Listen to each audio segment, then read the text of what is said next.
Hello అండి. అందరూ ఎలా ఉన్నారు? ఈ వీడియో వచ్చేసి నేనొక గెటప్ వేశాననమాట. కృష్ణుడి గెటప్. అది ఎలా రెడీ అయ్యానో దానికోసం అని చెప్పి ఒక వీడియో చేస్తున్నాను.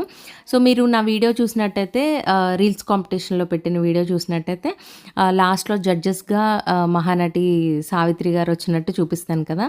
సో, చాలా ఆలోచించాననమాట. సావిత్రి గారితో పాటు ఇంకొక మెయిల్ జడ్జ్ ఎవరైనా ఉంటే బావుంటుంది. అండ్ ఎవరు ఉంటే బావుంటుంది అని చెప్పి చాలా ఆలోచిస్తే లాస్ట్‌కి ఒక కృష్ణుడి గెటప్ వేసి కొంచెం ఏదో ఒక పెద్ద క్యారెక్టర్ లాగా పెడదాము అని చెప్పేసి అనుకున్నాను. సో, ఈ క్యారెక్టర్ కోసం నేను మా తమ్ముడు బట్టలు, మా హస్బెండ్‌వి యూజ్ చేశాననమాట. అంటే వాళ్ళ కుర్తాలు, వాళ్ళ కుర్తా జాకెట్స్ అవన్నీ వేసుకున్నాను. అండ్ జ్యువెలరీ వచ్చేసి మా పాపని నేను కృష్ణుడిలా రెడీ చేయడానికి అమెజాన్ నుంచి తీసుకున్నాననమాట. సో, అదే నాకు సరిపోయింది. నాకైతే ఆశ్చర్యం వేసిందనమాట. అంత చిన్న పాపకి కొన్నది కూడా నాకు సరిపోయింది. అంటే వాళ్ళు ఫ్రీ సైజ్ ఇస్తారు కదా! సో, అలా సరిపోయింది. సో, ఈ లుక్ ఎలా అనిపించిందని నాకు కామెంట్ సెక్షన్‌లో చెప్పండి.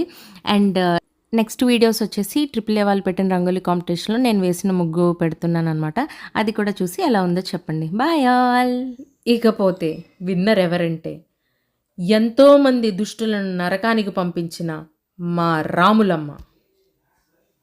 రాములమ్మ కంగ్రాచ్యులేషన్స్.